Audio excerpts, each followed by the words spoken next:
Hello प्यारे बच्चों, my future doctors कैसे हैं। जैसा कि आपसे वादा किया था कि जो पिछली क्लास थी बायो बेसिक्स की, कि जो नेक्स्ट क्लास आपके लिए हम लेकर के आएंगे वो होगी 11th क्लास के फर्स्ट चैप्टर की द लिविंग वर्ल्ड। और इससे जो क्वेश्चंस आते हैं वो बड़े मुश्किल बच्चों को लगते हैं। प्रॉब्लम इसलिए होती है क्योंकि फिर वही बात मैं आपको बताऊं कि अगर हम सीख करके पढ़ें, समझ करके पढ़ें, तो कोई भी चीज मुश्किल नहीं है। अब जैसे मैं आपको बता रहा हूं कि इस चैप्टर के अंदर, इस पूरे चैप्टर को एनसीईआरटी ने बच्चों 3 पार्ट्स में डिवाइड किया हुआ है। There are 3 parts of this chapter.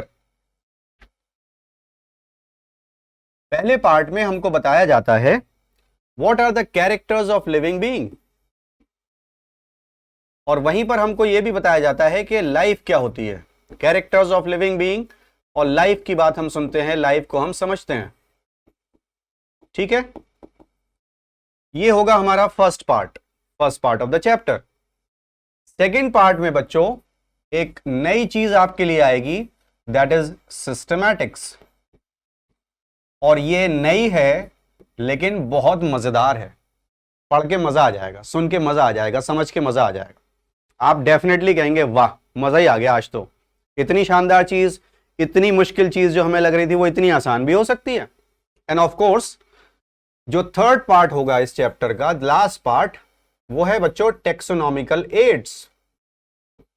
अब इन सब वर्ड मीनिंग में अभी आप मत पढ़िए, जैसे जैसे आती चली जाएगी मैं आपको बताता चला जाऊंगा, ठीक है। हालांकि एड वर्ड का मीनिंग मैंने आपको पिछली क्लास में बताया था बायो बेसिक्स में। एड का मतलब होता है स्पेसिफिक हेल्प। तो जल्दी से अब अपनी बात को शुरू करते हैं। हम लोग स्टार्ट करते हैं सबसे पहले कैरेक्टर्स ऑफ लिविंग बीइंग, और उससे पहले हम ये सीख लेते हैं कि लाइफ क्या होती है। ठीक है ना बच्चों, व्हाट इज लाइफ? लिविंग वो जिसमें लाइफ है, ये बात हम जानते हैं। लिविंग वो जिसमें लाइफ है, बिल्कुल सही है।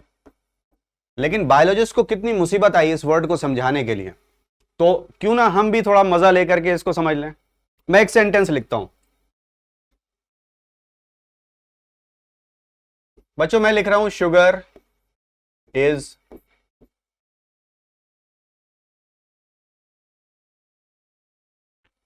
Sweet in test.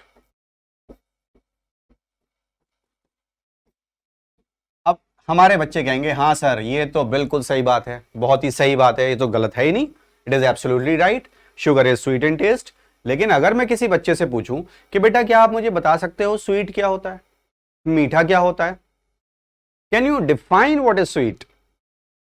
अगर बचपन से आपको चॉकलेट या कोई भी मीठी चीज खिलाई जाती है और बताया जाता है कि ये इसको बोलते हैं बिटर, कड़वा, तो आप उसको कड़वा के ही नाम से जानते हैं। वो तो आपको सिखाया गया है कि इसे मीठा कहते हैं, इसे कड़वा कहते हैं, इसे खट्टा कहते हैं। यस और नो? ये बड़ी सीधी सी बात है। हमारी जो मुंह से निकलता है, जो हम बोलते हैं, हम सब जानते हैं हिंदी में स्वर। अरे वाह, ये क्या बात हो गई। अगर इसको हम इंग्लिश में लिखने की कोशिश करें तो ये हो जाएगा SWR, स्वर। यस और नो? मुंह से निकलता है। और SWR से हम क्या सीख लेते हैं, हमें मालूम है कि जो हमारे स्लाइवरी ग्लैंड हैं, है ना, उनमें सबसे बड़ा, उससे छोटा, सबसे छोटा स्लाइवरी ग्लैंड्स होते हैं। 3 हम बेसिक पढ़ते हैं जो हमको डाइजेशन एब्जॉर्प्शन चैप्टर में पढ़ाया भी जाता है, SWR, स्वर, है ना। और जब हम कुछ खाते हैं तो हमें वो चीज अगर अच्छी लगी या बहुत अच्छी लगी तो हमारे मुंह से निकलता है वाओ। निकलता है कि नहीं? वाओ। बच्चों वाओ की स्पेलिंग होती है WOW, और मैंने इसकी स्पेलिंग बना रखी है WAO, वाओ। जरा देखे तो कि इन 2 चीजों से हमने सीखा क्या। हमने ये सीखा कि जो सबसे बड़ा स्लाइवरी ग्लैंड है उसका नाम, या जो सबसे छोटा है उसका नाम, और जो मीडियम साइज के हैं बीच में, सबसे बड़ा स्लाइवरी ग्लैंड पैरोटिड हम जानते हैं, नंबर 1। नंबर 2 सब मैक्सिलरी या सब मैंडिबुलर, जॉज में। और नंबर 3 सबलिंगुअल, टंग के नीचे। और इनसे निकलने वाली डक्ट के नाम याद नहीं होते हमें, सीक्वेंस याद नहीं होती। तो देखिए, पैरोटिड से स्टेनसन्स डक्ट,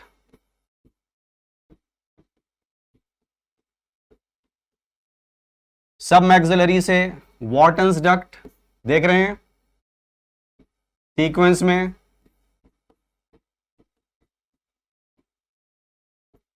और सबलिंगुअल से डक्ट ऑफ रिवाइनस, आर आ गया। ऐसी चीजें याद कर लेते हैं। खैर, इसी तरह से वाव, जो हमारी टंग है, ये रही हमारी टंग। ओ, बड़ी खराब सी टंग मैंने अपनी बना दी, इसको दोबारा बना लेते हैं, है ना। कोई बोल देता है भाई बड़ी लंबी जुबान है तुम्हारी। इस टंग में बच्चों यहां पर, यहां पर और यहां पर और यहां पर, ये हमारे डिफरेंट टेस्ट हैं, ठीक है, जो हम फील करते हैं। तो अगर हम टंग की एपेक्स से स्टार्ट करेंगे, टिप ऑफ द टंग, तो यहां हमको मिलेगा स्वीट, उसके ऊपर सॉल्ट, ये टेस्ट आ रहे हैं, उसके ऊपर सोर, और यहां ऑफ कोर्स बिटर। बच्चों को प्रॉब्लम ये होती है कि तीनों एस से हैं, कैसे याद रखें, स्वीट, सॉल्ट, सोर। कभी सोर बीच में आ जाता है, कभी सॉल्ट नीचे चला जाता है, गड़बड़ होती रहती है। तो हमने तो स्पेलिंग बना रखी है ना, जब भी कुछ खाते हैं टंग टेस्ट करती है और बोलती है वाओ। वाओ की स्पेलिंग WAO। ऐसे मजे लेकर के बायोलॉजी पढ़नी है। तो आ जाते हैं उसी बात पर कि लाइफ क्या है। बात ये हो रही थी कि स्वीट, मीठा क्या है, कोई बच्चा समझा सकता है कि नहीं सर, हमसे फील कर सकते हैं, it is a taste, we can only feel and we can not explain it, है ना। But let us see C12 H22O11, this is the molecular formula of sucrose, जो केन शुगर, जो चीनी हम घर में खाते हैं, सुक्रोज, ये उसका मॉलिक्यूलर फॉर्मूला है। ना कार्बन मीठा है, ना हाइड्रोजन मीठा है, ना ऑक्सीजन मीठा है ना, लेकिन चीनी मीठी है, sugar is sweet in taste. तो वो स्वीटनेस आई कहां से, लेट अस सी।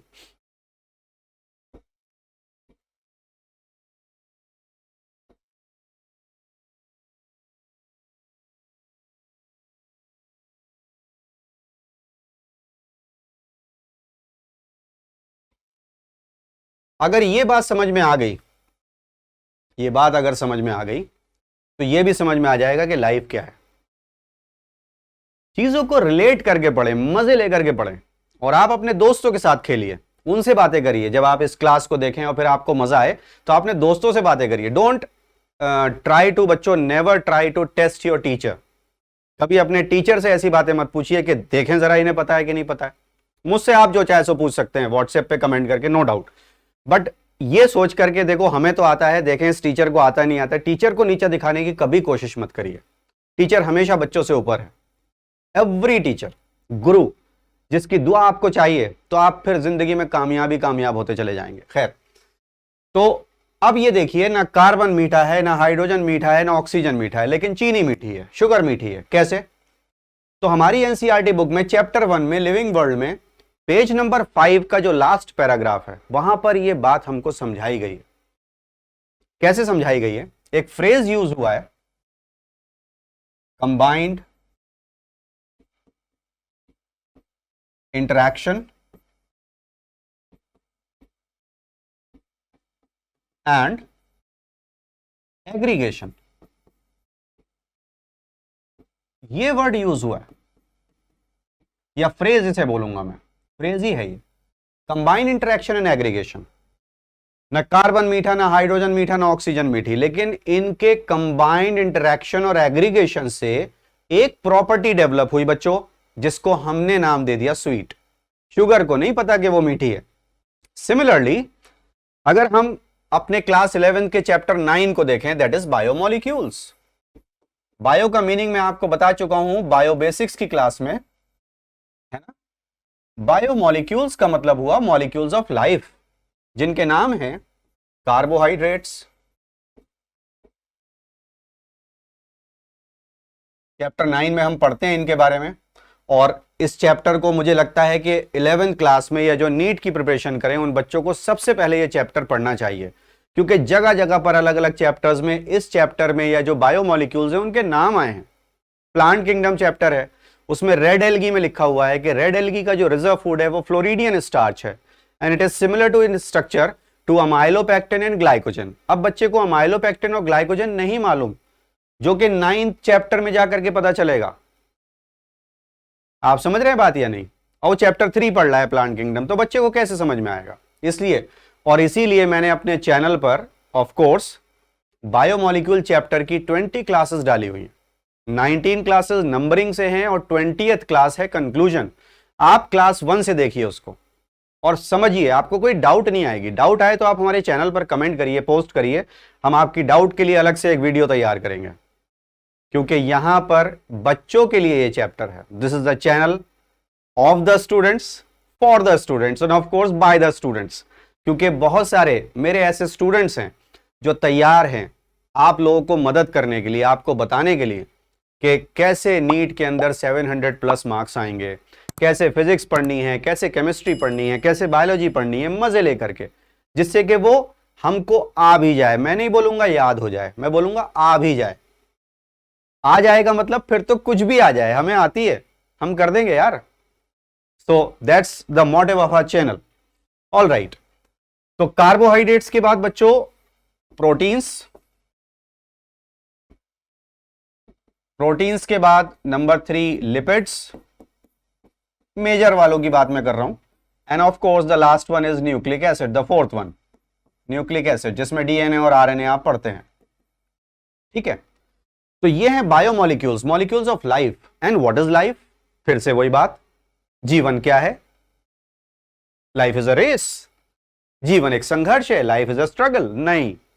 लाइफ तो जीने के लिए होती है, और जीना है तो खुल के जियो। यस और नो?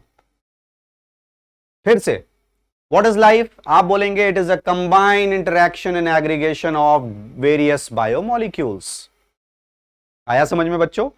ना कार्बोहाइड्रेट में लाइफ है, ना प्रोटीन में, ना लिपिड में, ना न्यूक्लिक एसिड में, ना कार्बन में, ना हाइड्रोजन में, ना ऑक्सीजन में स्वीटनेस नहीं है, लेकिन इनके कंबाइंड इंटरेक्शन और एग्रीगेशन से एक प्रॉपर्टी डेवलप हुई जिसे हमने नाम दिया स्वीट। इनके कंबाइंड इंटरेक्शन और एग्रीगेशन से एक प्रॉपर्टी डेवलप हुई जिसका नाम हमने रखा life. So what is life? It is a combined interaction and aggregation of various biomolecules. और NCERT, the best book, I'll say the best book, actually the only book जिसे आपको पढ़ना है। बहुत शानदार बेहतरीन किताब है, जवाब नहीं है, पूरा पेपर उसी से आता है ना? तो NCERT हमें ये लिखती है बच्चों को समझाने के लिए। आप छोटे बच्चे हैं तो आपको समझाने के लिए NCERT देखिए कितने प्यार से समझा रही है कि बच्चों, अगर लाइफ को समझना है तो लिविंग बीइंग के कैरेक्टर समझ लो। और लिविंग बीइंग के 5 कैरेक्टर एनसीईआरटी ने लिखे हुए हैं। One by one we are going to deal with each and every character of living beings. Let us C.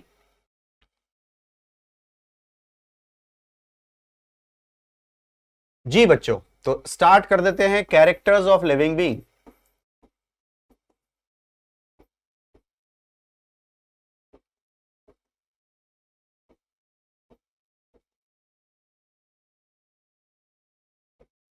First one, that is of course growth. Growth किसी चीज का बढ़ना, लेकिन to be very specific from inside. Irreversible increase. It is irreversible increase बहुत सारी चीजों का, volume का, बायोमास का। मास, एक बड़ी मजेदार चीज याद आ गई। ये जो मास वर्ड है, बायोमास, हाँ, लिविंग मैटर, देखिए वर्ड मीनिंग।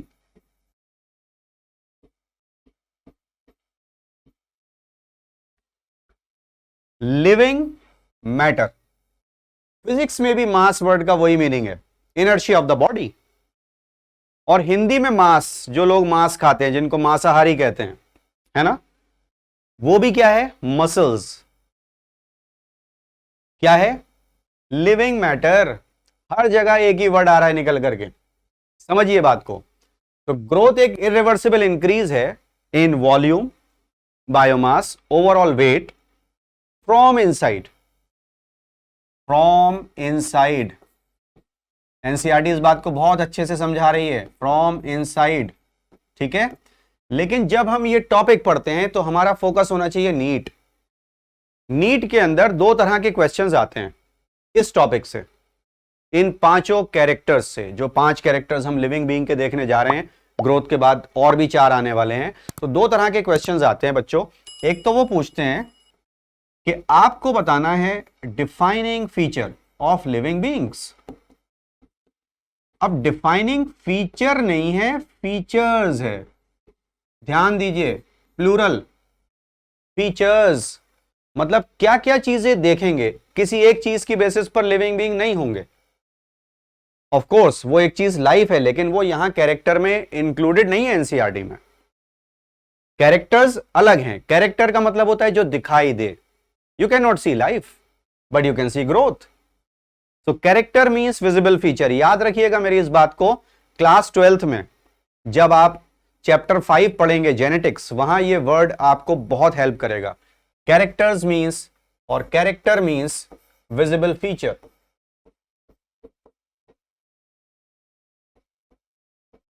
वर्ड मीनिंग मैंने आपको बोला है कि आप अपने बायो के रजिस्टर में पहले 2 पेजेस छोड़ेंगे जहां पर आप वर्ड मीनिंग लिखेंगे। तो जो जो वर्ड मैं आपको देता जाऊं आप उनके मीनिंग लिखते जाइए। 15 दिन के बाद या मेरी 15 क्लासेस देखने के बाद डेफिनेटली आप फिर बायो से खेलना शुरू कर देंगे कि यार मजा आ रहा है, अब तो ये खेल चलता ही रहे बस।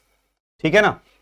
तो बायोमास का मतलब हुआ लिविंग मैटर। ये बात हम यहां से अब हटा देते हैं, इरेजर का साइज थोड़ा छोटा कर लेते हैं, वरना ये सब कुछ उड़ा देगा। All right, that's it, good. तो पहला जो सवाल आता है वो आता है डिफाइनिंग फीचर्स। तो जो 5 कैरेक्टर आप पढ़ेंगे उनमें से कौन कौन से डिफाइनिंग फीचर्स हैं लिविंग बीइंग के, मैं उसके लिए आपको एक छोटा सा ना लिख करके ऐसे रख देता हूं, जिससे कि आपको भी याद रहे कि हाँ ऐसा कुछ सर ने लिखा था कभी। C²M छोड़ दीजिए, अभी क्या है इसके चक्कर में मत पड़िए। दूसरा आपसे पूछा जाता है exclusive feature of living being. देखिए जरा डिफरेंस समझिए दोनों क्वेश्चंस में बच्चों, डिफाइनिंग फीचर और एक्सक्लूसिव फीचर, दोनों में जरा डिफरेंस समझिए। हम क्या क्या चीजें देखें कि वो लिविंग बीइंग की पहचान बन जाए, या हमें लगे कि हाँ ये तीनों चीजें हैं या ये 2 चीजें हैं तो वो लिविंग बीइंग है। और ऐसी क्या चीज है जो सिर्फ लिविंग में है और कहीं नहीं है? ऑफ कोर्स लाइफ, बट वो दिखती नहीं है। ठीक है ना। उसके लिए हम अपना एक कोड डेवलप कर दें, C²M और R। इन दोनों सवालों पे ध्यान देना है। तो पहला कैरेक्टर हुआ ग्रोथ, उसके बाद में दूसरे कैरेक्टर पर आ जाते हैं बच्चों। Second character is metabolism. Metabolism, अब शायद आपको बात समझ में आ रही होगी धीरे धीरे। एम आ गया, एम फॉर मेटाबॉलिज्म, ये रहा एम। तो मेटाबॉलिज्म एक डिफाइनिंग फीचर हो गया लिविंग बीइंग का, हाँ या ना। मेटाबॉलिज्म की डेफिनेशन बहुत बार हमको बताई जाती है, it is the sum total, लेकिन समझते हम नहीं या समझ करके पढ़ते नहीं है। Sum total of all building up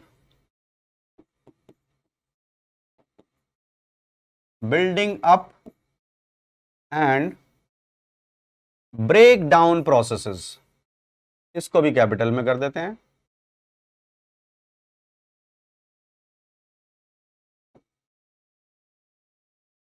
and break down processes.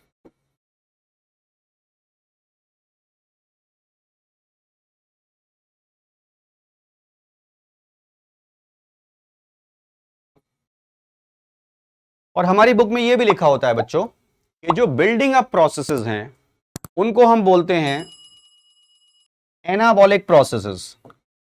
Let me change the colour.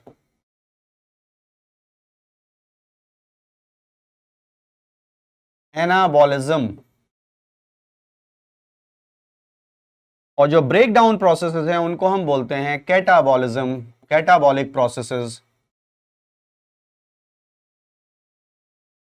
ऐसा बोलते हैं।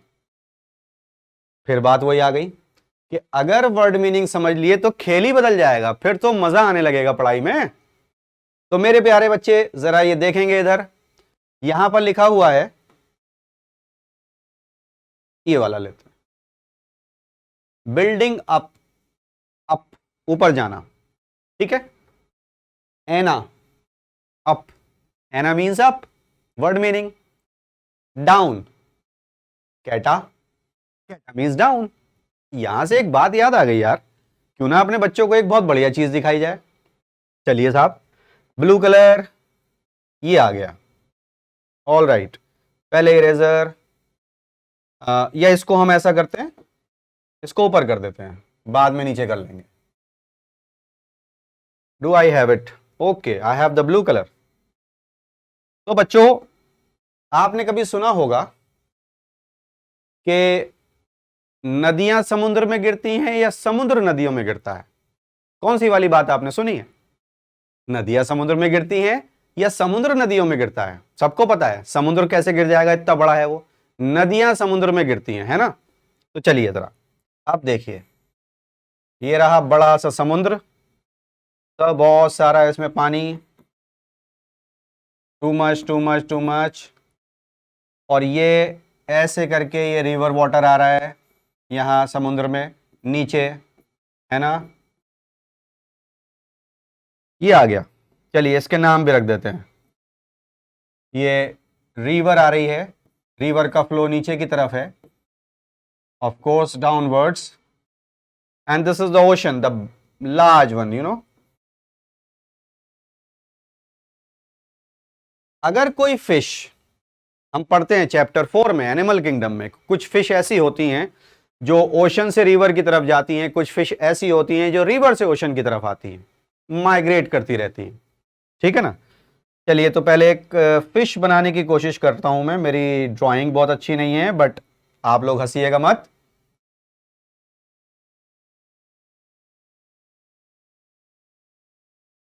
बायो के टीचर की ड्राइंग होनी अच्छी जरूरी है क्या? बायो के टीचर की ड्राइंग अच्छी होनी जरूरी है क्या? नहीं, क्योंकि डायग्राम्स ब्यूटीफुल नहीं चाहिए, डायग्राम्स चाहिए मीनिंगफुल। हमारा तो मोटिव ही ये है, वर्ड मीनिंग। डायग्राम को देख के बच्चा समझ जाए, टीचर समझ जाए, एग्जामिनर समझ जाए कि बच्चा बताना क्या चाह रहा है। So remember, diagram should not be beautiful. बच्चे कहते हैं हमारी तो ड्राइंग बहुत खराब है, हम बायो कैसे करेंगे? बच्चों, no need of drawing beautiful diagrams, you need to draw only meaningful diagrams. देखिए, अब यहां से बात समझ में आ रही है, ये फिश नीचे आ रही है, ठीक है। एक और फिश ले लेते हैं साहब, इस कलर की। चलिए,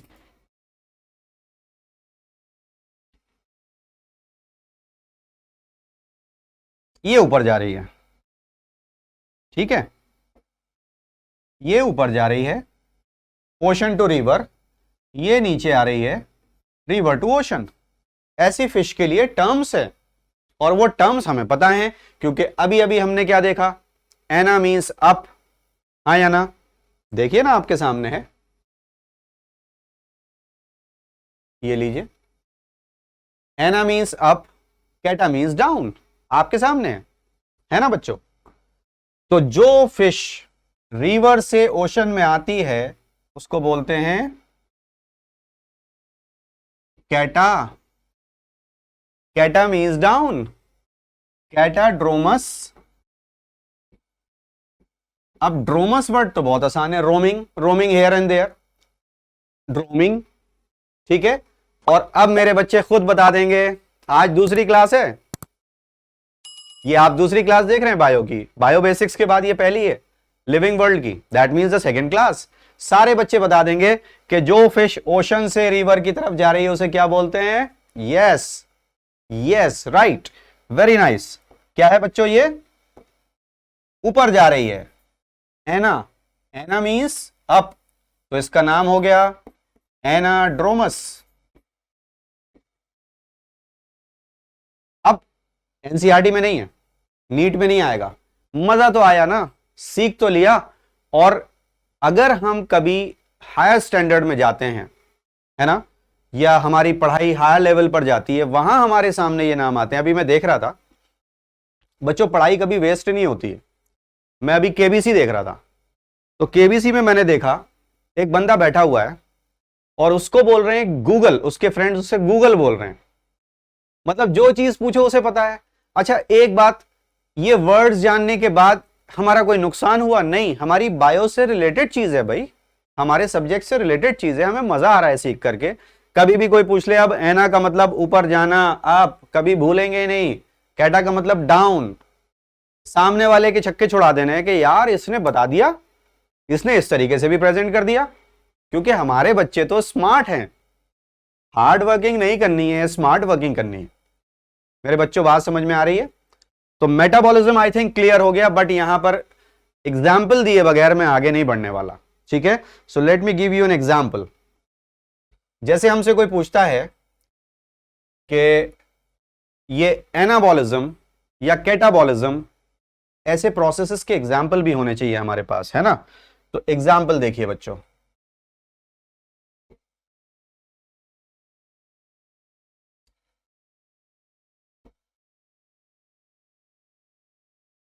(6CO2 + 12H2O, it forms C6H12O6 + 6H2O + 6O2। ये सारे बच्चों को पता है that this is the equation of photosynthesis. Yes, it is the equation of photosynthesis. अरे वाह, यहां पर तो हमारे बच्चों के लिए एक वर्ड आ गया, बहुत बढ़िया, synthesis.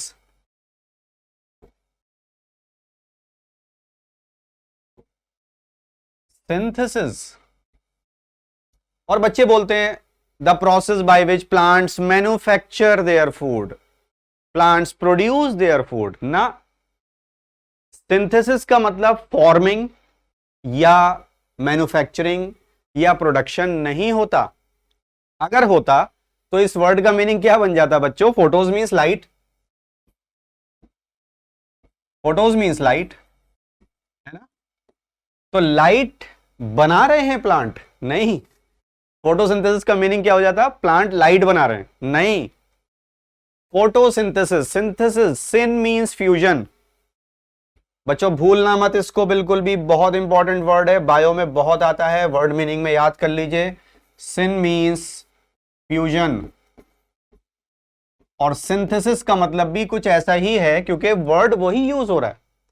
Synthesis means putting together, synthesis means putting together. तो प्लांट्स क्या कर रहे हैं? वो लाइट को जमा कर रहे हैं, उसकी एनर्जी ले रहे हैं। That's why we say light को जमा करना, putting together light to drive energy, and that energy is used to fix carbon dioxide और to form glucose that you can see. तो फोटोसिंथेसिस एक एनाबॉलिक प्रोसेस हुआ, बिल्डिंग अप, इसमें चीजें बन रही हैं बच्चों, ठीक है ना। क्या हो गया ये? इट इज और it is an example of anabolic process. अब दूसरा हम क्या देखते हैं कि जब ग्लूकोज हमको मिलता है तो हम इससे एनर्जी ड्राइव करते हैं, है ना। चलिए तो आगे बढ़ते हैं। अब एक और इक्वेशन हमारे बच्चों के लिए आ गई भाई, इसी से करते हैं। चलिए, C6H12O6, ये ग्लूकोज फिर से आ गया बच्चों, प्लस 6O2। अब ऑक्सीजन की प्रेजेंस में हम क्या देख रहे हैं? 6CO2 + 6H2O plus energy. और ये हम 11th क्लास में पढ़ते भी हैं बच्चों, है ना। यहां पर क्या हुआ? ग्लूकोज का ब्रेकडाउन हो गया, just opposite of what you have seen just now. और क्योंकि ये ब्रेकडाउन हो रहा है, डाउन फिर से आ गया यहां पर बच्चों, डाउन आ गया, और इसका नाम है respiration. And it is an example of what?